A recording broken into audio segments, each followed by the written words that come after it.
Dzień dobry Państwu. Dzisiaj jest 25 wrzesień, w momencie, w którym ten nagrywam. Państwo to za chwilę obejrzycie.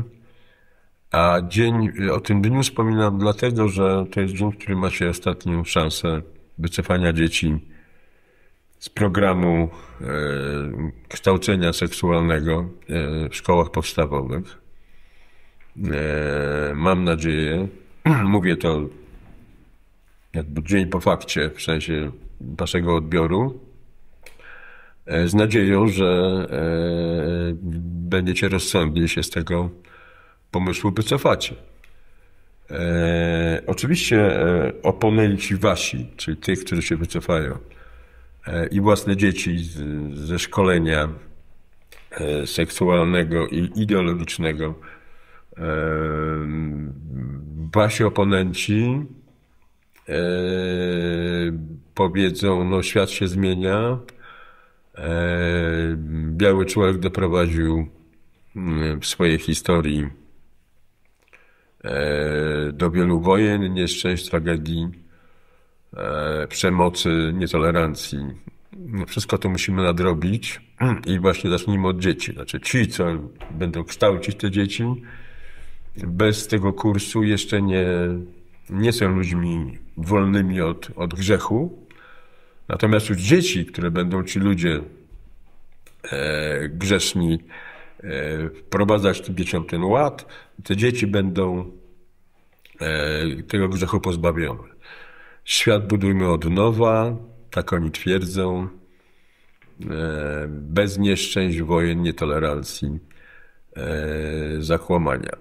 No to jest właśnie szczyt zakłamania, dlatego bardzo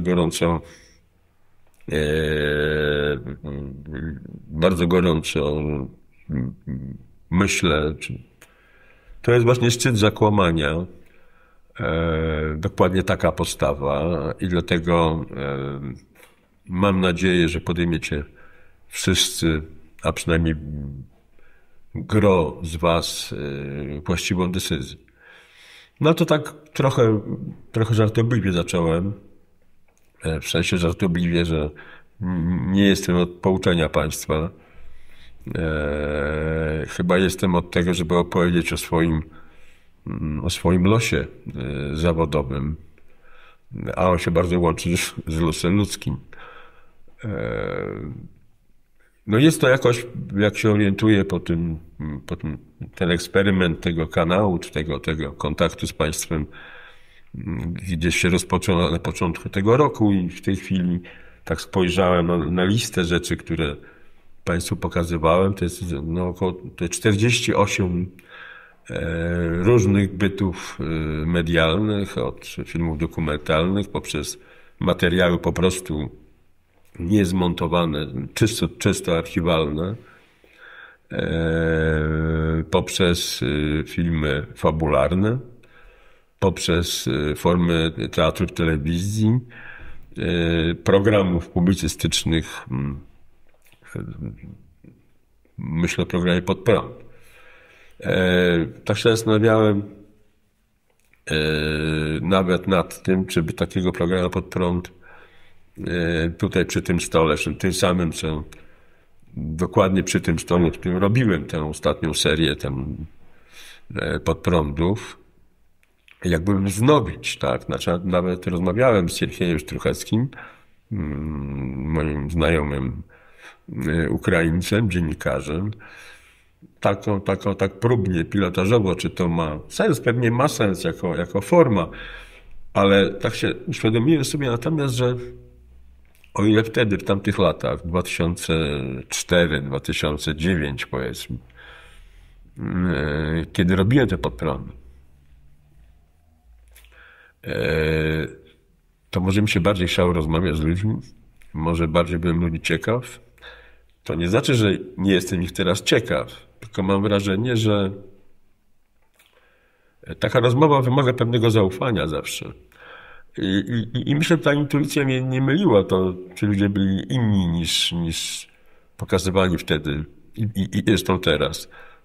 W mediach oni byli poszukujący, z jakąś postawą,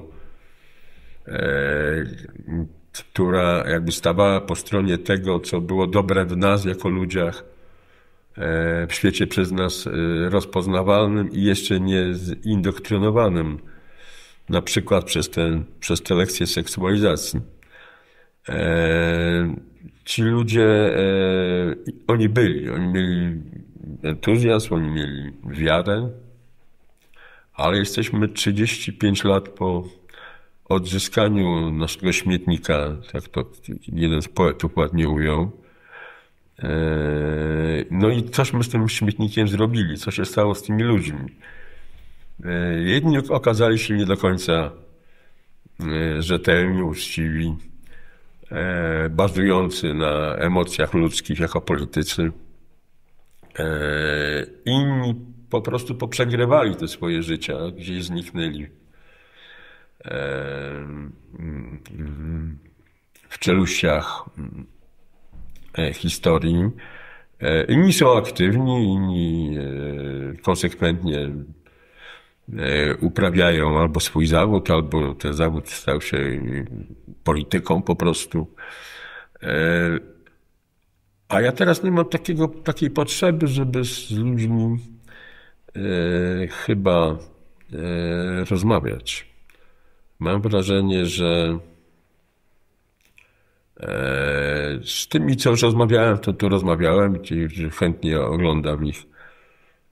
Jak mi się udaje coś w życiu, chętnie to temu kibicuję. Martwię się, kiedy mi się nie udaje. Natomiast czy jest tylu interesujących mnie ludzi w tej chwili, którzy wnoszą jakieś nowe rzeczywistości, nowe pomysły, oparte oczywiście na starych zasadach, z których jesteśmy. No zresztą ja tu mam wątpliwość. Może się boję niepowodzenia w sensie, że jestem starszy o te 20 lat i jakoś chyba więcej widziałem niż widziałem wtedy. W międzyczasie więcej widziałem,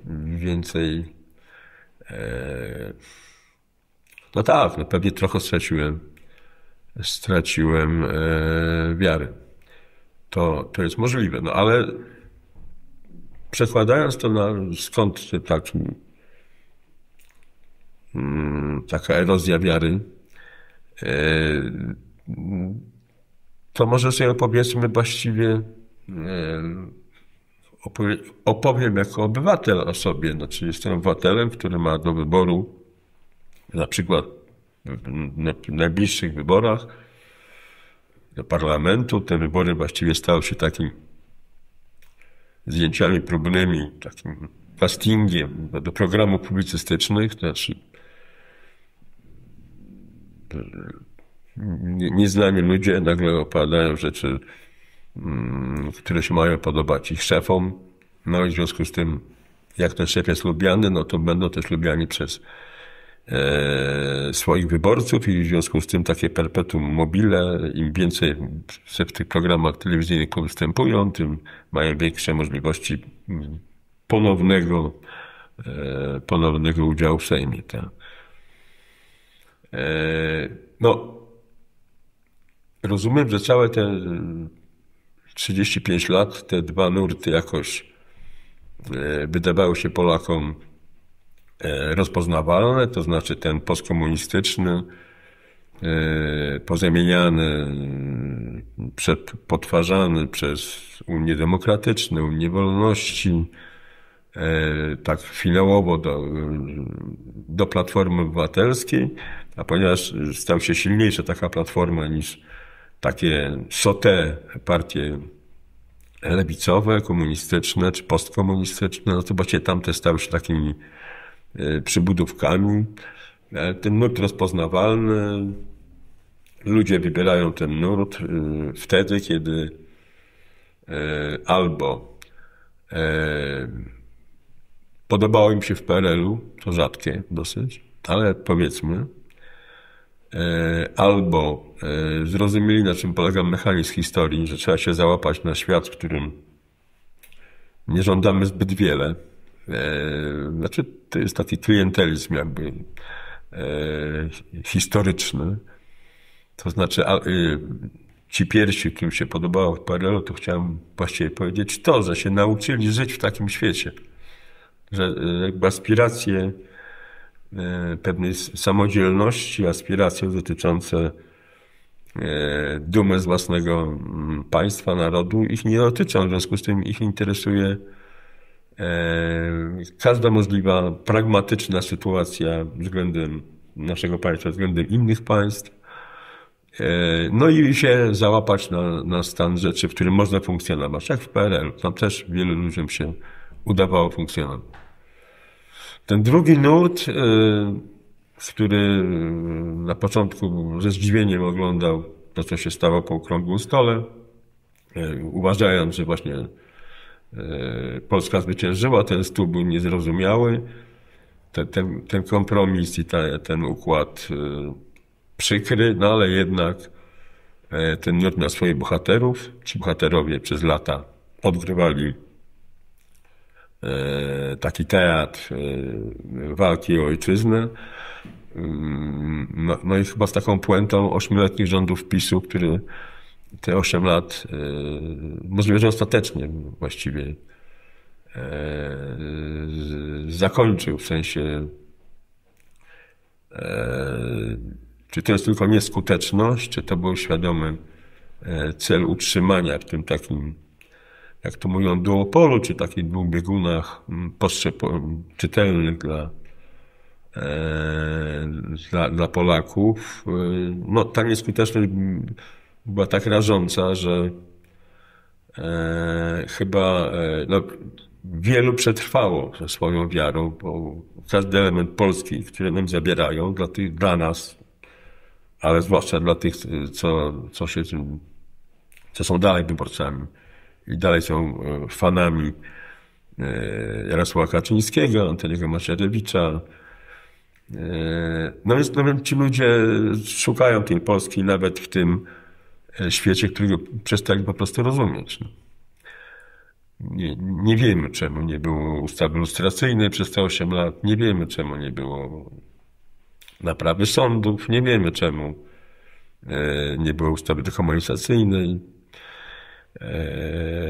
No bo pewnie w świecie niewiele takie państwo, które pochodzi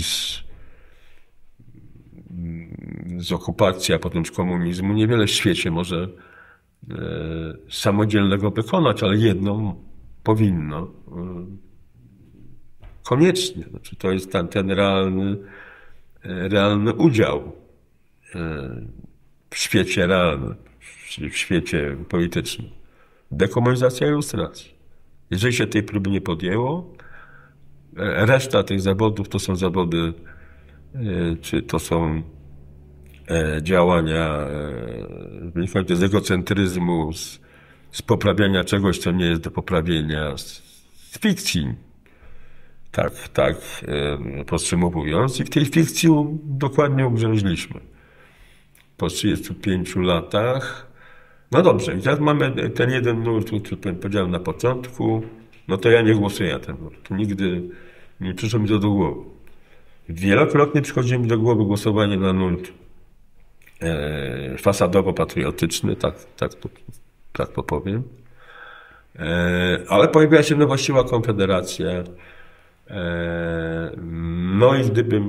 No i gdyby nie to, że Konfederacja składa się z dwóch jakby takich bloków połączonych w jeden, bardzo interesujący, ciekawy, bardziej dynamiczny niż poprzednio przeze mnie wymienione.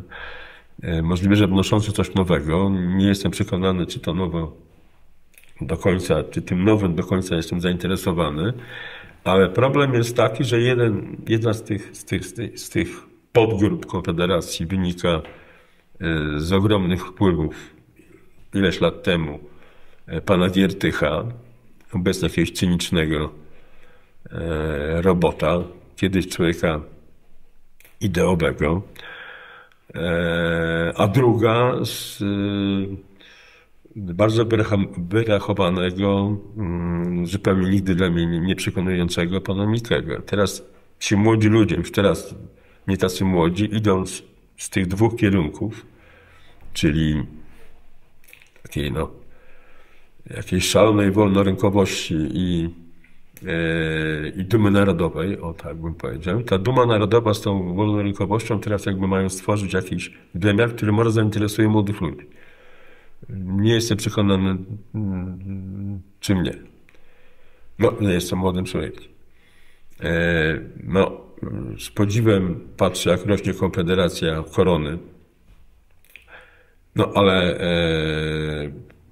zgadzam się z wieloma rzeczami jako polski patriota, ale też się nie zgadzam z wieloma rzeczami jako polski patriota. Mówię o tezach głównych czy kierunkach działania tejże Konfederacji Korony. Na dobrą sprawę w związku z tym nie ma trochę miejsca dla mnie w tej rzeczywistości. Minęło 65 lat. Poczucie mam porażki, jeśli chodzi o mój los obywatelski, że tak powiem. Artystycznych nie do końca, no nie, ponieważ zrobiłem tyle, ile w tych warunkach, jakich żyłem i mając swoje poglądy i ich nie ukrywając i robiąc rzeczy w imię tych poglądów. No jednak już zrobiłem tych rzeczy dość dużo. Oczywiście pogodziłem się z tym, że to nie jest na świeczniku, że to nie jest promowane. Dlatego po latach jestem w stanie docenić na przykład internet, bo jestem w stanie kontakt z państwem mieć. Gdyby nie to, te wszystkie moje produkcje, do dzisiaj 48, jak państwu przypomniałem, no nie miałaby z wami kontaktu. Co jest porażką, ale zarazem to, że one powstały, to, że je robiłem, wydaje mi się ważne i to jest chyba zwycięstwo. No ale takie powiedzmy dobrze, no niech będzie pyruszowe. No więc jakby jaka jest teraz nasza rola? Nas wszystkich.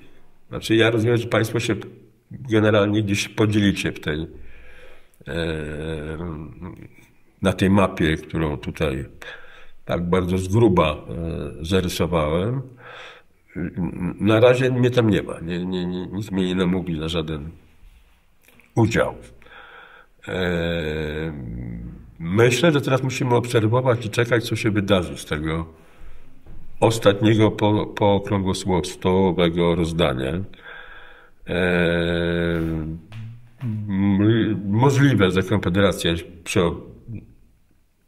się przepoczwarzy, ta Konfederacja bez korony. Zresztą ta druga może też, krótko mówiąc, może to, że są tu jakieś silne wybory przeciwne popisowi, czy tej całej teatralnej opowieści o Polsce, jest to oczywiście jakaś siła w tym. I tą siłą pewnie należałoby za nią pójść. Tylko dokąd, to zupełnie tego chyba nie wiemy. W każdym razie jest to moment, żeby zbudować od nowa scenę polityczną. Całkowicie. No i pewnie to się lepiej z konfederacjami kontaktować niż z PiS-em, bo chyba, że część PiS-u na końcu przewróci ten ich wewnętrzny układ i stanie się to partia ponownie, albo przynajmniej, jeśli nie ponownie, to naprawdę bez fasady partią Polaków. No, po prostu. Czy tak się stanie, nie wiem. Proponuję, szukajmy, patrzmy, czekajmy. To wszystko, co jest właściwie do wyrzucenia i teraz, no powiedzmy, 35 lat. Czy nas na to było stać, to nie wiem, ale 35 lat możemy wywalić do kosza. No, jest to dla państwa polskiego, dla narodu polskiego absolutnie zmarnowany okres. Jeżeli wam opowiadają, że nigdy tak się na fajnie Polakom nie żyło, nie sądzę, żeby Kazimierz Wielki dysponował internetem i toaletą, jakimś takim eleganckim prysznicem, no to rzeczywiście Polakom przeżyje lepiej niż Kazimierzowi Wielkiemu. Ta ahistoryzm tych porównań jest no, zupełnie idiotyczny. Nie, Polacy po prostu muszą sobie spojrzeć w oczy i powiedzieć, że nie podołali tej próbie wyjścia. Szalenie trudne. Ja tak myślę, bardzo trudne. Ale nie podołali. Teraz jakby czy nas na to było stać, czy to już nie jest za późno na to, o czym teraz mówię, żeby zbudować to od nowa. Ja tego nie wiem. Mam wrażenie, że jest to możliwe, że jest za późno. Że są takim... Patrz, się już nauczyli zaborów, one były w różnych, te 3 zabory były bardzo różne, były twarde, miękkie, średnie. No więc ten zabór, w którym żyjemy, on jest może najbardziej miękki. Aczkolwiek jakoś tak galicyjski może model trochę to przypomina. No z jakąś taką silnym udziałem Polaków w zarządzaniu Galicją. Tak? Czy nas na to było stać? Moim zdaniem nie było. Ale dalej płynąć rzeką, która płynie donikąd, od wyborów do wyborów, jest to po prostu porażka ludzi dorosłych, jakiej mam nadzieję jesteśmy. Ostatnio pokazałem Państwu pierwszy odcinek takiego 6-odcinkowego filmu dokumentalnego pod tytułem Jerzy Giedroyć i jego kultura. To była rzadka sytuacja, w której to nie ja szedłem z jakimś projektem, walczyłem o pieniądze i wymuszałem niejako powstanie tego projektu, tylko dostałem propozycję niespodziewaną. Tam, nie wiem, to był 2005 rok chyba. Z Instytutu Adama Mickiewicza, takie są instytucje kultury, gdzie pracowała akurat moja znajoma i ona zaproponowała mi, żebym napisał scenariusz filmu o Jerzym Giedroyciu. Instytut Adama Mickiewicza miał w planach zrealizowanie filmu o paryskiej kulturze. No ja to napisałem z takim moim stałym współpracownikiem Jackiem Sucheckim. No i nawet się, ku mojemu zdziwieniu, weszliśmy w produkcję. Instytut Adama Mickiewicza jakby przekazał nam środki. Wymyśliłem sobie ten film razem z Jackiem tak, że każdy odcinek miał innego narratora. No i zaprosiłem tam do współpracy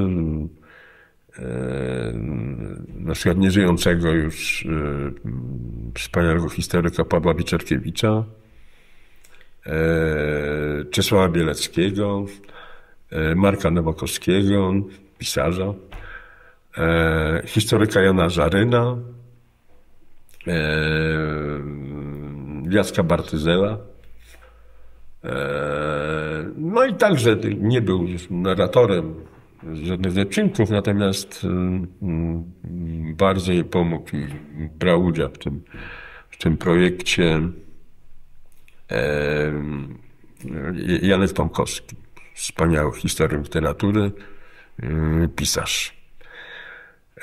No, przygotowując się do tego filmu, no ja znakomicie poczułem to podstawowe zagrożenie, tak, no, Instytut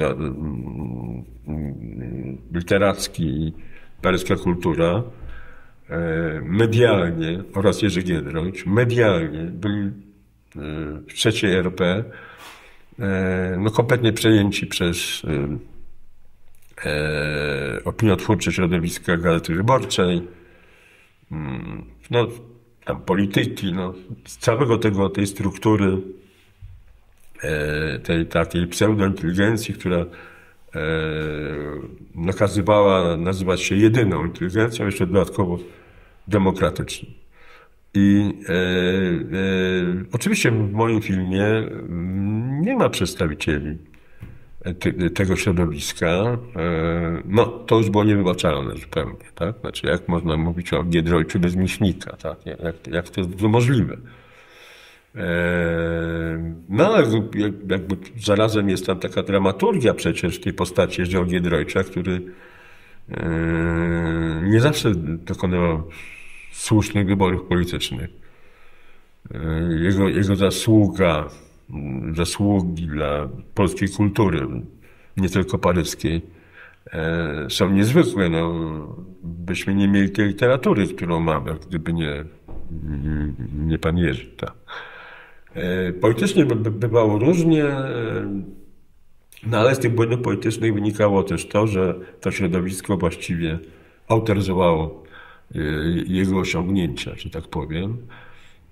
No i ten materiał po jakiejś tam prawie dwuletniej pracy chyba, czy 1,5 roku, nie pamiętam, żeśmy przekazali Instytutowi, no i zaczęła się jakaś niesłychana wojna, ponieważ tam jakąś część pieniędzy otrzymałem, a to 6 odcinków, wyjazd zagraniczny, mnóstwo nagrań, gigantyczny montaż. No, środki zostały wstrzymane. Doszło do tam wyjaśniania powodów. Najpierw właściwie długo tych powodów nie było jasne, ale potem wynajęto, czyli Instytut wynajął takich panów do opiniowania tego cyklu.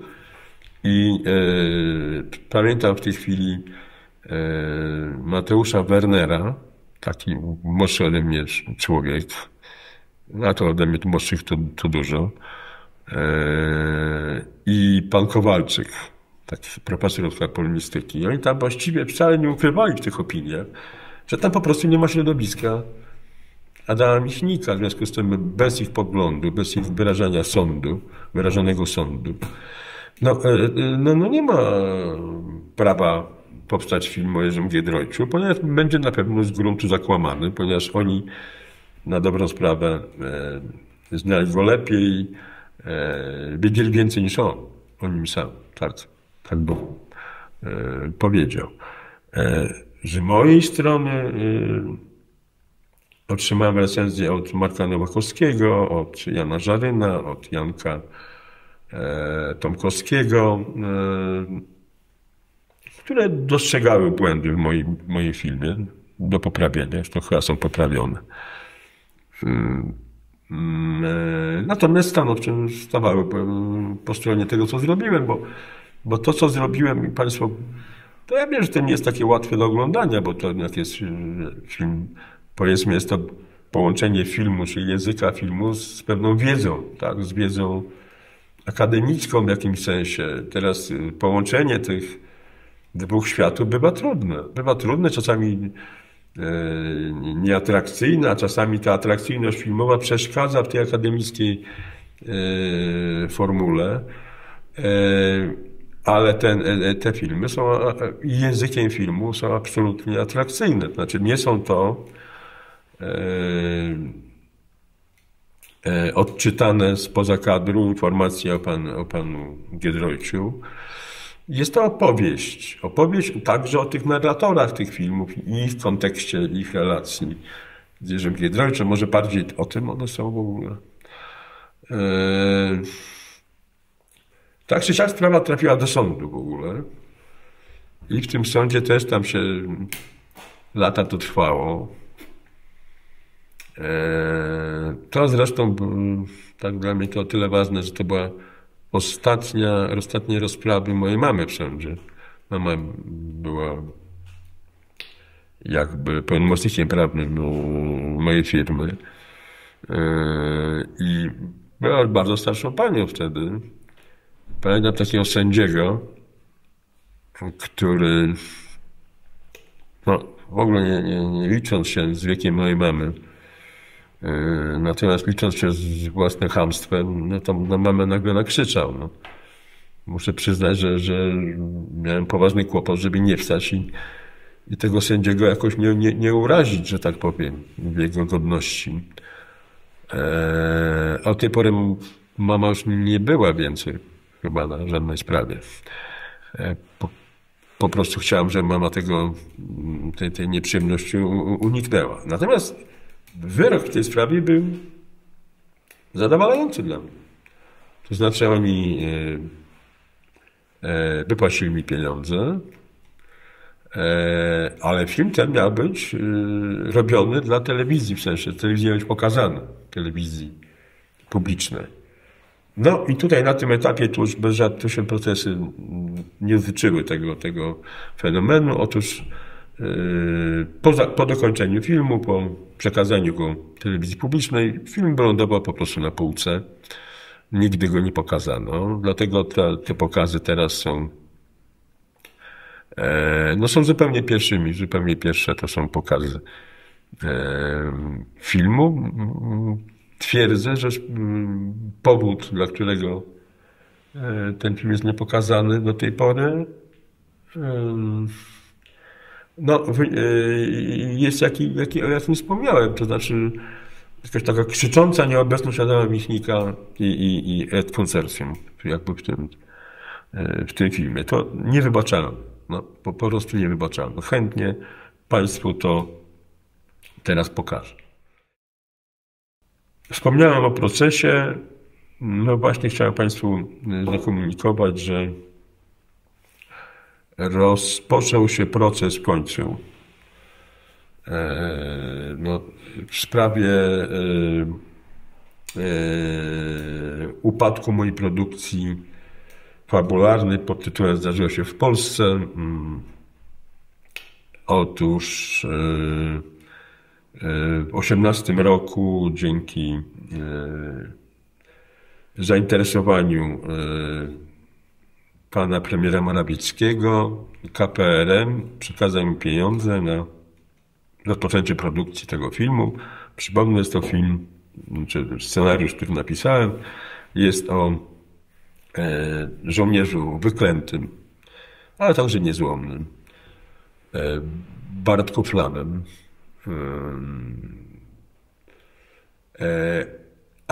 Ale także o braciach Kowalczyka. Znaczy, bracia Kowalczykowie w 1971 roku wysadzili aulę w Opolu w związku z wydarzeniami, jakie miały miejsce w 1970 roku w Szczecinie i w Gdańsku, w Gdyni.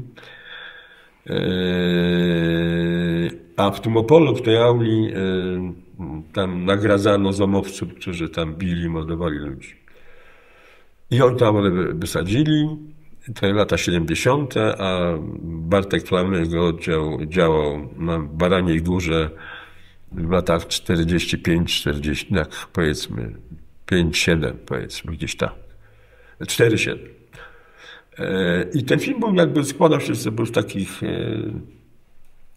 dwóch rzeczywistości, połączonych faktami, postaciami. I rzeczywiście w związku z życzliwością, czy w wyniku życzliwości pana premiera, pan premier wyraźnie wyczuwał widocznie, że droga przez ministerstwo pana Glińskiego jest zbyt długa, więc po prostu dostałem grant z KPRM-u, chyba z rezerw państwowych. W 2018 roku wszedłem w produkcję, musiałem te pieniądze wydać właśnie w tym roku, 2018. Takie są te reguły grantowe, a dopiero potem w następnym roku miał PiS tylko się dołączyć. Ale ja te zdjęcia przerwałem, ponieważ okazało się, że środowisko po poprzedniej mojej wielkiej produkcji historii Roya nie wybaczyło, że tak powiem, tego, że zrobiłem to zupełnie poza tak naprawdę poza środowiskiem. Znaczy to zawsze na tym polegało, że jeśli udało mi się coś robić, to przecież bez ich zgody i bez ludzi, których oni permanentnie zawsze mi gdzieś wpychali. No więc doszło do jakichś naprawdę bardzo poważnych malwersacji przez te 4 dni zdjęciowe. Ja ten film przerwałem, żeby pieniądze państwowe nie zostały po prostu rozkradzione. Dostałem potwierdzenie zresztą, że w tym następnym roku dostanę kolejną dotację oraz pieniądze z PISF-u. No i czekałem na rozliczenie tego, bo oddałem pieniądze, które zostały z tych zdjęć. No i w momencie, w którym już wszystko było gotowe, nagle się okazało, że produkcję filmu przejmuje WFD i jej dyrektor, pan Niederhaus, TW Włodzimierz. No więc, no to, że pan jest taka symboliczna rzecz, no bo oczywiście całe kino polskie jest pełne TW Włodzimierzy i ich jakby figurantów, tak? Bo pan TW Włodzimierz był TW Włodzimierzem, ale potem już był kadrowym oficerem. Także takich TW Włodzimierzy miał wokół siebie wśród reżyserów, wśród pracowników filmu, no mnóstwo. Natomiast symboliczne było to, że o żołnierzach wyklętych ma produkować film pan TW Włodzimierz. Ja się na to nie zgodziłem i upubliczniłem fakt tej tożsamości TW pana Niederhausa.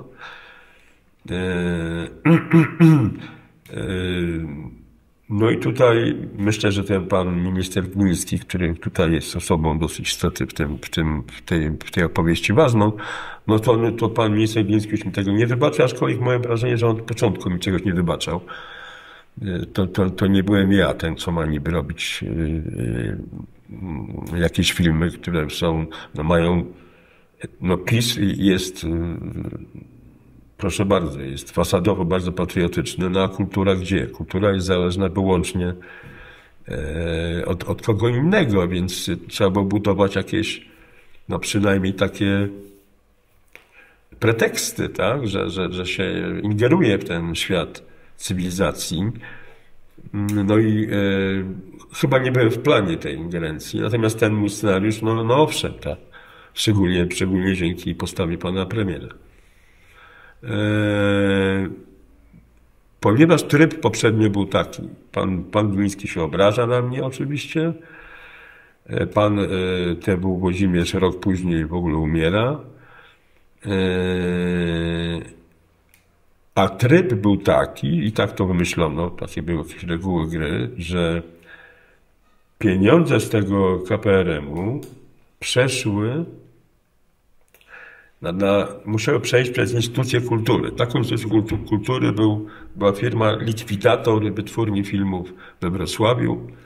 To się CETA nazywało i ta CETA, jak mówiono w ministerstwie, to jest taki bankomat. Bankomat, pach, tam wrzucasz, wyjmujesz, pośrednik.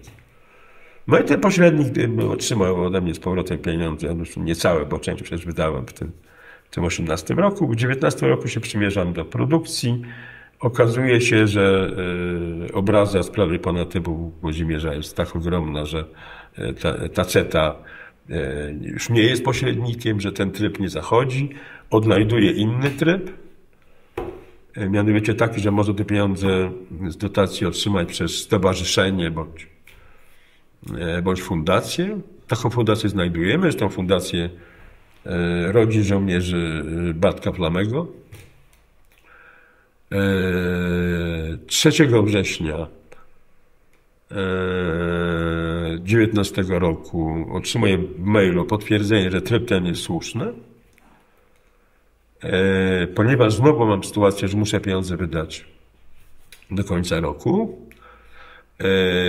No więc buduję dekoracje, w całej Polsce stoją dekoracje. W Beskidach jest obóz Bartka, pod Opolem baraki, w których w miejscu, bo dokładnie prawie tam, gdzie żołnierzy Bartka w związku z prowokacją wymordowano. Dekoracje stoją również na Kielecczyźnie. Film jest bardzo obszerny, miał być obszerny zdjęciowo, obiektowo. Te dekoracje stoją. Ja, ponieważ z racji tego, że no jakoś ten rój w kinie, historia Roya był oglądany, w związku z tym będąc przekonanym zupełnie, że te pieniądze przyjdą w trybie, tak, powiedzmy koniec września, październik, inwestuję te pieniądze, czyli własne pieniądze, krótko mówiąc, które były bazą w ogóle funkcjonowania i mojej firmy, i mojej rodziny. I 10 października dowiaduję się, że tej dotacji nie otrzymuję, a ja mam wejść 24 października na zdjęcie. Próbuję się kontaktować tam z wszystkimi tam wielkimi, z panami Kaczyńskimi, z panem Morawieckim. To się okazuje niemożliwe. Ja odwołuję te zdjęcia i zostaję w sytuacji takiej, że zainwestowałem 650 000 gdzieś powiedzmy i drugie tyle powiedzmy podjąłem zobowiązań. No bo przecież ta produkcja ruszyła. No i właśnie to jest ten moment, to jest 19 rok, który dodatkowo jeszcze powoduje, że ponieważ ja staję się wrogiem numer 1 naszej ukochanej patriotycznej partii, no to ja nie mam żadnej możliwości pracy właściwie. Znaczy tam czasami coś mi się uda, to są jakieś resztki. No, przetrwałem te do dzisiaj, to jest ile lat już? 6. Te 6 lat praktycznie trochę na ostatnich nogach. Znaczy nie, no z wielkim trudem, kosztem na przykład tego, że moja mama, o której dzisiaj wspominałem, zmarła, to ja byłem zmuszony sprzedać jej mieszkanie po prostu, żeby uratować jakby losy mojej rodziny. Bo tak dokładnie to było. No i po tylu latach rusza proces. Pozwy dotyczą wiceministra kultury pana Lewandowskiego, który po prostu świadomie wprowadza mnie w błąd. Dotyczą tej CETY, która miała w umowie inne obowiązki niż tylko utrudnianie mi pracy, i dotyczą KPRM-u, który odmówił tej dotacji ostatecznie. No długo, to wiele czasu oczywiście upłynęło, no proces ruszył, odbyło się pierwsze przesłuchanie. Chyba na razie nie jakoś jakieś główne, czy jakieś centralne. Nasz współpracownik to tylko w pewnych elementach pomagający nas opowiedział, co pamięta. W październiku ma się odbyć kolejne przesłuchania, a w marcu następnego roku dalsza seria przesłuchań wystąpi. Myślę, że ja będę właśnie w marcu występował, wtedy to będzie już 7 lat. Tak? Nie, no tak, powiedzmy, że jesteśmy po okolicach 6 lat. No tak, to będę zdawał relację państwu z tego, co się będzie działo. Sam jestem ciekaw, naprawdę.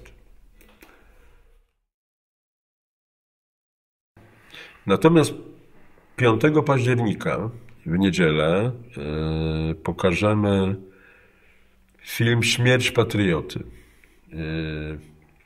6 października 2002 roku zmarł Piotr Chruszczyński.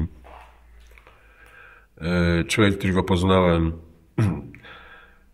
przy okazji robienia filmu Obywatel Poeta, ponieważ współproducentem tego filmu był PAI, Polska Agencja Informacyjna, gdzie w zarządzie tej instytucji wtedy, pod koniec lat 90.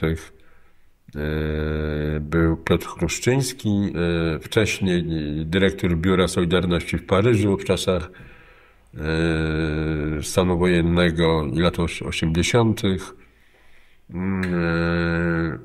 A wtedy, kiedy zmarł, w 2002 roku, był dyrektorem warszawskiego oddziału IPN.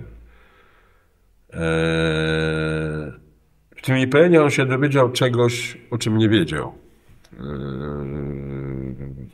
w związku z pozyskiwanymi aktami, to na tyle zmieniło jego, czy wstrząsnęło nim i zmieniło jego stosunek do własnego życiorysu i do osób sobie bliskich, że postanowił rzecz wyjaśnić. Pojechał do Paryża, gdzie spędził wiele lat właśnie jako ten dyrektor tego biura. W trakcie spotkań, rozmów, odkrywania jakby ponownie prawdy, zmarł. Zmarł, okoliczności są bardzo niejasne. Tam nawet te akty zgonu są jakieś zadziwiające, właściwie nie potwierdzające żadnego istotnego powodu tej śmierci. Ja z jego bratem, którego wtedy właśnie poznałem, Andrzeja Chruszczyńskiego, pojechaliśmy po pogrzebie do Paryża śladem niejako Piotra. Nie udało nam się wtedy zbyt wiele odkryć. Natomiast zostało w nas takie poczucie jakby jakiegoś takiego niespełnienia, czy nie będzie tak naprawdę ta bardzo bolesna, oczywiście zwłaszcza dla rodziny, niewiedza, ta świadomość, że się stało coś, co nie było konieczne, a może miało i pewnie miało związek z tym, co Piotr w swoim życiorysie odkrywał. I dlatego po latach, czy bardzo niedawno temu, rok temu, 2 lata temu, dokończyłem ten film, a właściwie go zrobiłem, bo wtedy powstał tylko materiał taki archiwalny. Ten film nie miał także, podobnie jak mówiłem o tym dzisiaj, nie miał żadnej emisji telewizyjnej, miał jeden pokaz w teatrze w Lublinie, taki premierowy. I szczerze mówiąc, jakoś się cieszę na to, że będzie miał premierę właśnie Wytwórni Filmów Niepotrzebnych. Tak, może to jest rzeczywiście może takie jakieś ostateczne miejsce, żeby można było pokazywać filmy, których nie musi kolorować jakiś kolejny idiota, więc naprawdę to jest niezwykle cenne.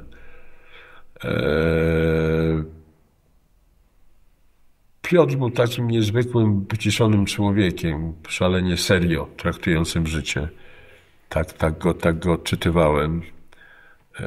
I ta jego śmierć, i ta jego taka cała praca dla Polski, to był człowiek, który potem po tym Biurze Solidarności był w dyplomacji polskiej i w momencie, kiedy Aleksander Kwaśniewski wygrał wybory, on po prostu zrezygnował z bycia konsulem w Strasburgu. Postanowił po prostu z tego zrezygnować. No skoro wracamy do punktu wyjścia, no to ta dyplomacja, wtedy jeszcze po prostu kompletnie nieoczyszczona z komuchów, no to już w tym momencie te komuchy biorą wszystko. Postanowił odejść.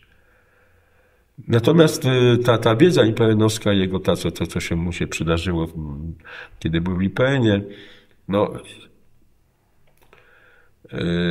zmusiła go do refleksji dramatycznych co do stanu agenturalności Solidarności, co do stanu tej z tamtej epoki, co do zależności przez Solidarność Polski od państw obcych.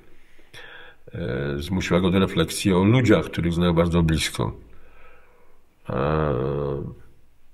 Jest to możliwe, że tego wszystkiego jego serce nie wytrzymało, ale jest też możliwe, że temu sercu ktoś pomógł. Ponieważ filmy i w ogóle sztuka z reguły takich rzeczy nie jest w stanie zrekapitulować. Jest w stanie tylko zwrócić uwagę na to, że żyjemy zagrożeni, że naprawdę nie wszystko wiemy.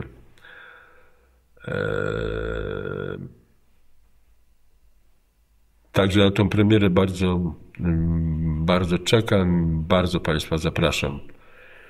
Wspomniałem Państwu, że 48 pozycji pokazaliśmy. Część z nich jest ciągle odsłonięta i można je po prostu do nich zajrzeć. Część jest jakby dla tych, co wspierają, za co zresztą bardzo dziękuję za to wspieranie. Wspierają moje ewentualne przyszłe prace. Powtarzam, te prace są, niespecjalnie mam nadzieję na jakieś kontrakty z aktualnie tutaj funkcjonującymi bytami medialnymi. Nie widzę też takich jakichś struktur państwowych bądź jakichś spółek Skarbu Państwa, które byłyby zainteresowane produkcją mojego filmu. Natomiast to, co jest taką możliwością działania mojego, przynajmniej teraz, póki co, to gigantyczne ilości materiałów zrobionych w międzyczasie, przez lata, w latach 90., 2000, 2010, w różnych tematach i one jakby są odłożone i czekają na impuls do zbudowania z nich filmu. Takich tematów jest dużo. Też są scenariusze fabularne, które można by szukać na to pieniędzy. Gdybyście Państwo chcieli wesprzeć moje produkcje, to bym bardzo wdzięczny. W pewnym momencie, jeszcze raz, pewnie nie dzisiaj, powtórzę tą listę rzeczy, które właściwie są jakby w trakcie pracy, w sensie, że czekają na montaż, czekają na dodatkowe zdjęcia, czekają na jakąś celowość, tak? Tych materiałów jest dużo w bardzo ważnych tematach, bardzo ważkich sprawach. Myślę, że będą rzeczy cenne dla Was i mam wrażenie, że nikt poza tą wytwórnią tych filmów niepotrzebnych tych tematów nie zrealizuje. Dziękuję.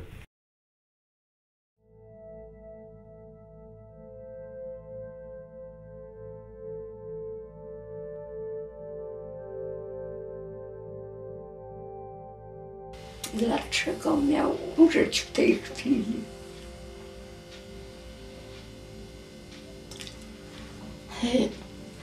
Ja nie wiem, że nie robili sekcji.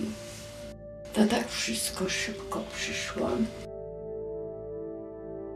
Odebrał telefon, w którym go poinformowali ludzie, których znał z czasów Solidarności w Paryżu, że chcą, żeby nocował u nich i mówił, że on się boi tego, bo on wie, do kogo jedzie. No stało się tak, jak przewidywał. Ja nie wiedziałem, na co Piotr zmarł. Ten człowiek, co mi wypisywał, mówi, że on musi wpisać przyczynę zgonu. Tu w dokumentach francuskich takiej przyczyny nikt nie wskazał. I pyta mnie, czy na coś chorował. No ja mówię, no to chorował, no na serce chorował. No to on pisał, zawał serce. Leż na moim miejscu, bo to jest moje miejsce. Nie czekał na mnie, bo on nie umarł. Ja go zabili. On nie umarł.